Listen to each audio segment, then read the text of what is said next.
The name Goatlord may not necessarily ring bells for new metal fans or maybe even some of the old vets, but that's a name that is kind of being used a lot over the past 24 hours or so.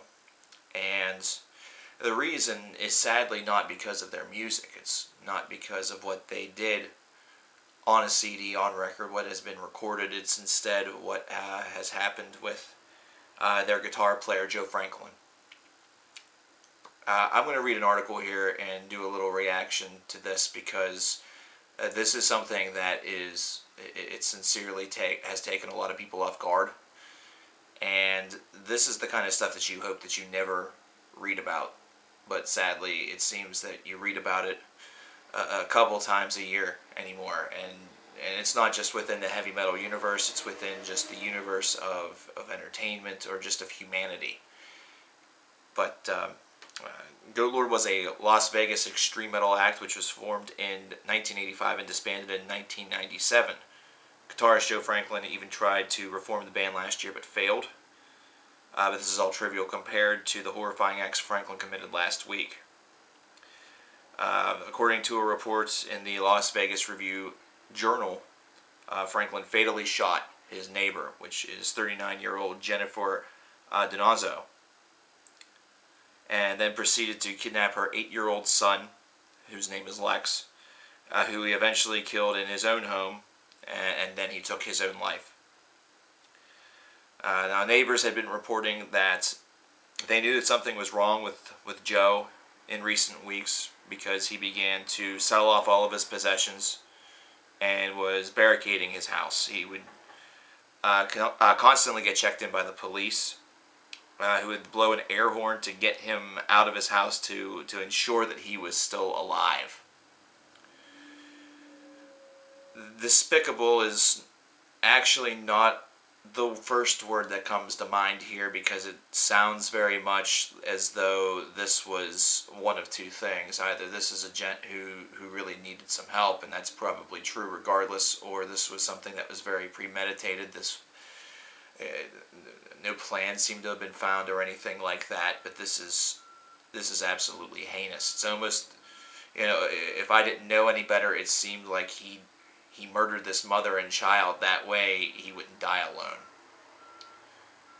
But despicable is a word that is going to be used quite a bit, and those folks that say it aren't wrong either, because this is an absolutely horrible act to murder somebody and to murder their child before taking your own life, to essentially to have collateral damage associated with whatever is going on in your life. And sometimes you don't think that your neighbors give a shit. Sometimes you don't think that they notice what's going on or that what you're doing, but they do, and this is a definite proof of that. But to do this is absolutely atrocious, and we, of course, are... I feel terrible for the family of the victims. And I feel terrible for Joe Frankulin's family and his bandmates and fans, the folks that woke up to this news and woke up to see that this is what happened to their friend or their loved one, that this is what he did. And,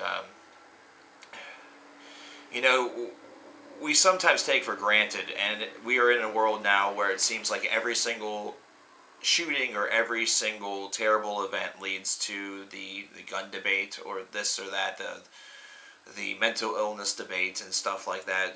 We need to, I think, collectively as a society sort of just look at this as it's not something that's that black and white, because we all have stuff that's going on. Some of us have had it way worse than others. Sometimes people snap. This is a gentleman that obviously was preparing for something by barricading himself into his house, by selling off his earthly possessions. He was looking to leave. The fact that he opted to take victims, the fact that he opted to kidnap this woman's son and take him to his home, there's where the despicable nature of this really comes into play. There's where it becomes personal, it becomes really traumatic, it becomes it really takes things to a brand new level, because you wonder what happened prior, and you think about the hell that young 8-year-old boy who was innocent of anything. I mean, his mother was innocent as well, but he was exceptionally innocent, being only 8. To have his life cut short that early in his life by somebody who perhaps was just not happy with his is a difficult pill to swallow.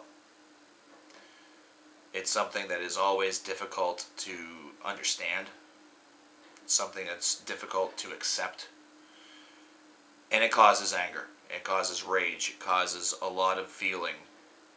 You know, here on this channel we just did the top 10 douchebags of rock and metal between November 2014 and really the day before this happened.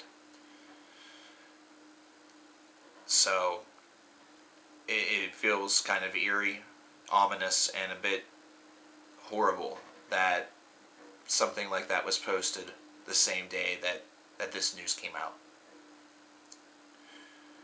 Once again, to the victims' families, friends, people that know them, if you watch this, we're thinking about you. This is not a reflection, by the way, to the remainder of society of this style of music.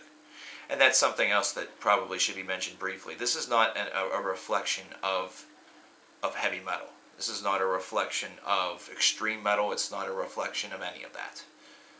None of this has anything to do with the music. The fact that it's being associatively placed as a side effect of the music or something that the music affects, it's wrong.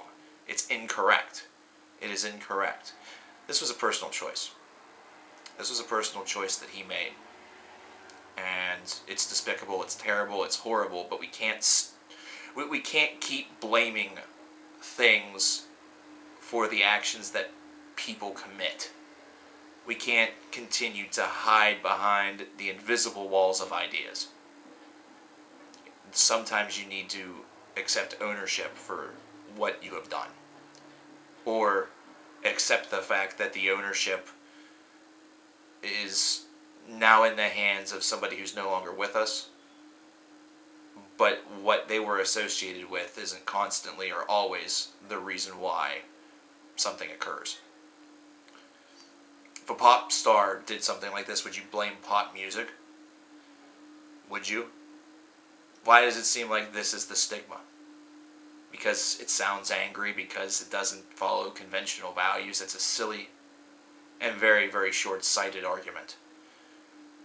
This is a horrible, horrible tragedy. Something that needs to be handled with a little bit of respect. Something where we should be sending our thoughts, our love, our prayers, for those of you who are religious, to the victims' families, to the friends, to the bandmates even, to the parents or anybody who Joe knew, who knew Joe and really cared for him. Those people deserve thoughts and prayers too. Absolutely horrible. We'll get back to album reviews and other content here in a bit. But for now, let's just have a moment of silence for the folks that died. May they all rest in peace.